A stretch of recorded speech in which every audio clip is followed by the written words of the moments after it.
Hi everyone and welcome back to Auto Social UK. This right here is the XPENG G6, and if you're thinking, Tish, you've already reviewed that, haven't you? You'd be absolutely right. But this is actually the updated version for the UK. And actually, when we first saw the original G6 over here, it had already had a facelift in the rest of the world and they'd moved on. Other markets already had new software, updated hardware and a more polished overall package, while we were getting something that just felt a little bit behind the competition. This, then, is meant to fix that. XPENG says that there's been over 20,000 refinements made to this car. Not a full reinvention, but lots of small, meaningful improvements across pretty much everything. So the question is, does this now feel like the car the UK should have already had from the start? And does it do well enough to keep up with the rest of the best electric cars on sale? Well, that is exactly what we're going to find out in today's video. So if that sounds good, then please do keep watching. And if you like new car reviews and car content, well, you're in the right place. Go ahead and hit the subscribe button. So let's start with the numbers. The range kicks off at £39,990 for the standard range, £44,990 for the long range, and then it rises right up to £49,990 for the dual motor performance version of this car. That performance model will do 0 to 62 in just over 4 seconds, and depending on which version you go for, you're looking at up to 326 miles of WLTP range. Now, crucially, the G6 still sits on an 800 volt platform, and charging is really where this car is just head and shoulders above the rest. So XPENG has leaned heavily into the charging performance. So paired together with the 800 volt architecture, there's also a new LFP battery, and that's capable of some seriously fast charging, up to 450 kilowatts. And yes, in the UK, you're never going to find a 450 kilowatt charger, but what you do notice is how consistently quick this car's charging is. So it doesn't spike and then drop off. It actually holds its strong charging speeds for much longer than many of this car's rivals. And what that means in real world is you spend less time waiting around. You just plug it in on a motorway run and it really does feel super quick to top up. And whilst we're on the subject of charging, I actually want to talk to you about a charging app that I've been absolutely loving recently. So One EV basically puts everything into one place. You can find chargers, you can compare prices, and you can manage all of your sessions through the app. You can even pay on there, which just makes the whole charging experience a lot simpler. Plus, they also regularly run offers, so you might get money off of charging, you might get a little bit of cash back, or I even had a coffee on them last week when I was topping up. So if you've got an EV, or if you're planning on getting one, then I definitely recommend downloading One EV and giving it a go. So, like I said at the start of this video, this isn't a complete redesign of the G6. It still looks very similar.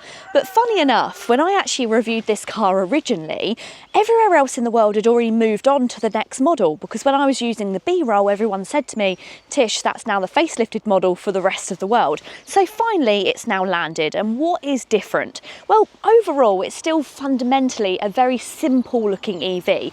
Very similar to the formula of the Tesla Model Y. It's got that very smoothed surfaces, but you do now get a full width light bar around the front, and you also get integrated indicators as well. They've also repositioned this XPENG badge as well on the bonnet, which I think looks quite nice.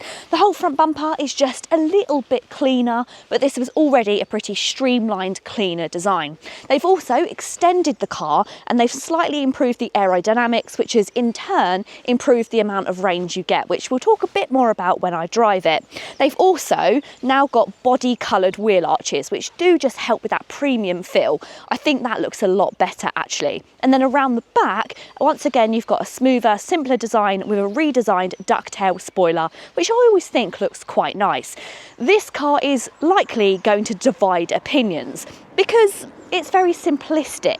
But some people, when it comes to EVs, they want simplicity. They want something that feels futuristic and modern. And actually, I think it nails that brief. But if you're looking for personality, you might want to look elsewhere.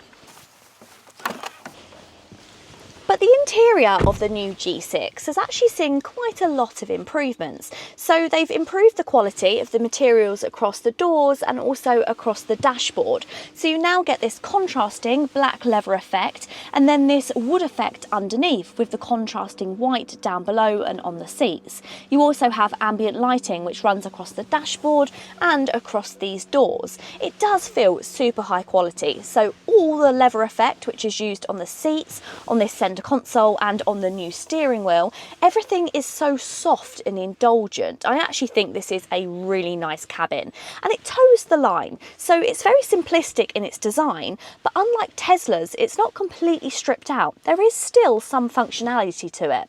Now up front here, you've actually got 2 wireless charging pads. Now I think this is fantastic because it means both you, your passenger and your driver can use the wireless charging at the same time. You've got a couple of simple cup holders and you've also got a ton of storage inside this armrest, and you also have storage underneath the centre console as well. So that's all really positive. But when it comes to the G6, it's all about technology. This car is absolutely packed full of technology. There is actually 12 cameras on the exterior of this car. A camera here and a camera there. A camera here. One here. Then you've got one here, here and here. And all of those cameras on the exterior of the car are going to really help with this car's intelligent driving systems. So of course it had things like adaptive cruise control, active lane assist, and this car does almost have a hands-free drive. In fact, the only reason it doesn't is because it's not legal in the UK. Only Ford can currently use a driverless system. But in the future, cars like this are very much going to be set up for it. But it also has a fantastic 360-degree parking camera. And one of my favourite features of the G6 is the self-parking feature. In fact, one of the only cars which I found has been just as good as this car is the new BMW iX3, and we know how much people have raved about that car. But it makes it super simple, as you don't even have to engage drive or reverse. You simply just drive along a car parking area, press the car parking space you want to go into, and the car does it all on its own. And I found it to be very quick and very intelligent in the way that it does it. There is so many functions inside of this touchscreen. Of course, it's very tech heavy when it comes to the touchscreen, so you're not going to find any climate control features. Everything is built into the car, and that's good and bad. Of course, a lot of people like those buttons, but what I like about this G6 is the voice command system is fantastic. Hey XPENG. Hey there. I'm cold. Temperature is turned up. Hey XPENG. Hi there. Can you turn on my heated and massage seats? Massage for driver is turned on. Hey XPENG. I'm listening. Can you turn on massage seats for the rear passengers? The rear row doesn't come with this function. So the fantastic thing I found about this is it's so good at picking up your voice, and just like that it gave a really intelligent answer to when I asked it to turn on the massage seats for the rear seat passengers, because it doesn't have it. So rather than saying it didn't understand, it actually gave me an answer to its question. So things like this make it super simple for pretty much doing any of the car's functions without having to play around with the touchscreen when you're driving. So yes, it would be nice to have buttons, but I think this is just as good. In terms of battery tech, the move towards LFP should mean long-term durability and stability, which is going to be great news if you're planning to keep the car long-term. Officially, you're looking at up to 326 miles of WLTP range, which actually is pretty competitive for this segment. But in real world, it doesn't quite feel like the most efficient car out there. On longer drives, especially in colder conditions, you do notice that it's not quite stretching as far as something like the Tesla Model Y. So while the fast charging helps to balance that out, it's still something to be aware of. And the rear is a really nice place to be. So I haven't got the most amount of legroom, but I have got an enormous amount of headroom. And it's just really comfortable back here. So just like the front seat passengers, you have this really soft leather effect, and it makes a huge difference for comfort. I was expecting there to be more legroom in the back, but maybe that's because they've prioritised boot space. But I actually think for most people it's going to be perfectly fine. I'm about 5'5" for reference. What is good is amenities. So in the back here you do have rear ventilation, and you also have 2 USB-C chargers. You also have a pull down armrest which has some pop-out cup holders. They feel really nice. The whole mechanism is very smooth and it just feels quite premium. Of course, you have two ISOFIX fitments in the back here, and down the side of the seats you also have a little lever, and then that means that you can recline your seats back. So if you want to have a very relaxed drive in the back, you definitely can. In fact, I could easily sleep back here. The one thing that I think it's missing is I can't see any heated seats or ventilated seats, and it would have been nice to have tri-zone climate. So whilst it's good, it doesn't go above and beyond. And whilst I say it doesn't have heated rear seats, there wasn't a button for the heated rear seats, but I found out it does actually have them, and you can engage it by doing this. Hey XPENG. Back seat speaking. Can you turn on my heated seat? Right rear seat heating is turned on. So it can really cleverly tell where you're sitting in the car and turn your heated seat on and do your commands. Behind the wheel of the G6, XPENG says they've made a huge number of changes to the suspension tuning, the steering calibration and the overall refinement, and you can actually really feel that. This does feel like a more polished version than before. At motorway speeds, it's actually really impressive. It's quiet, it's stable, and it just settles into a really easy rhythm. You can cover loads of miles in this without ever thinking about it, which is exactly what you want from a car just like this model in this particular segment.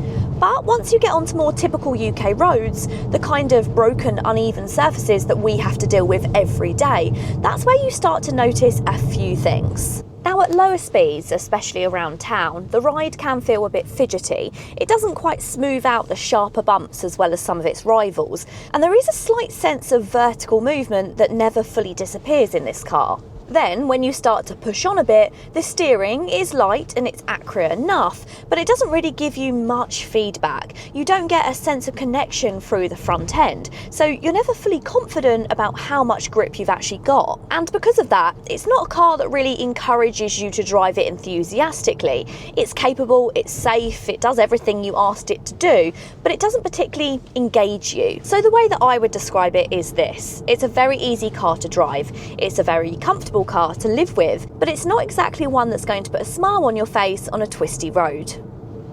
Now inside of this boot you're going to find 570 litres of space, which is really competitive for this class. In fact, it's right up there with something like a Tesla Model Y, and it's noticeably bigger than cars like the Kia EV6, which sacrifice a bit of their practicality for focusing on the styling. The shape is also really good as well, so it's nice and wide and square, and the floor is also flat, and there's no awkward lip to lift heavy things over, which makes a real difference actually. You've also got underfloor storage where you can pop away your charging cables, which I think is always useful, especially if you don't want them sliding around inside the main boot. But this isn't the only area where there's storage. There's also some underneath the bonnet. Or at least I thought there was supposed to be some underneath the bonnet. Now, I'd read online that you can get up to 70 litres underneath the bonnet of the G6, but in my model, I don't seem to have any. Now, I don't know if that's because they've removed it for this generation, it's not available in our market, or perhaps you can get an aftermarket amount of storage that pops in there, a bit like the Alfa Romeo Junior, for example. But it's a shame that I haven't got it in mine. Now, I want to talk about ownership because I think this is a really important part of the G6's story, especially as this is a newer brand into the UK. Now, in terms of warranty, you're getting 5 years warranty or up to 75,000 miles on the car, or 8 years warranty or up to 100,000 miles on the battery. Now, that's okay. It's not exactly class leading though. And if we look at the new Toyota CHR, they actually offer up to 1 million miles on the battery. So maybe it depends how long you're planning on keeping the car. And if we look at ownership feedback, it's generally pretty positive. People like the value, they like the comfort, and you're getting quite a lot for your money. It seems to work really well as an everyday car for many people, but there have been a couple of common themes that come up in forums and such. Because this is such a new brand, things like the dealer network and long-term support aren't quite as established yet as some of the other brands, so you do get the occasional mention about small software quirks here and there. So the way that I'd sum this up is that the car itself feels very convincing, but the ownership experience in the UK is still something which we're learning about. Now let's talk about value, because actually that's where the G6 gets rather interesting. So at just under £40,000, it sits right alongside cars like the Hyundai Ioniq 5, the Volkswagen ID.5 and the new Toyota CHR Plus. So this isn't a budget option, this is a direct rival. Up against the Ioniq 5, I'd say the Hyundai still has the more complete car. It's more efficient, rides better, and it just feels a bit more polished overall. But the G6 counters that with more tech as standard and significantly faster charging, all for basically the same money. Now, compared to the VW ID.5, the G6 feels like a better value play. The VW might be slightly cheaper, but once you start adding in all the options, the price climbs quickly. The G6, on the other hand, well, it comes well equipped out of the box, so you're getting much more performance, more tech, and slightly more space for similar money. And then, next to the new CHR Plus, it's a bit of a different conversation. The Toyota is cheaper and it's more efficient, and of course, you've got that strong reputation for reliability. But the G6 is much bigger, it's a more powerful car, and it's much more advanced in its charging tech, with a lot more space, especially when it comes to that boot. So the way that I see it is the Ioniq 5 is the all-rounder, the VW is the safe choice, and the Toyota is the dependable one. But the G6 is the one that gives you the most tech, the fastest charging, and arguably the most value for money. So, is the new G6 better? Yes, definitely. It's more refined, the interior feels more premium, and overall it just feels more of a complete car than before. It feels like it's caught up with the very best in the world right now. But it hasn't completely changed its personality. This car is still not the most efficient car in its class, nor is it the most engaging to drive, and it still doesn't exactly have a huge amount of character. What it is, though, is incredibly smart, it's practical, it's well priced, and also it's packed full of technology that really improves the day-to-day experience of owning an EV. So for me, the G6 is still a car that you choose with your head rather than your heart, and depending on what you want from your next car, I think that could actually make it one of the best options out there. But don't take my word for it, let me know what you think of the new G6 in the comments down below, and whether you take this over an Ioniq 5 or perhaps an ID.5. If you've enjoyed the video, don't forget to give it a like and a subscribe, and I'll see you in the next one.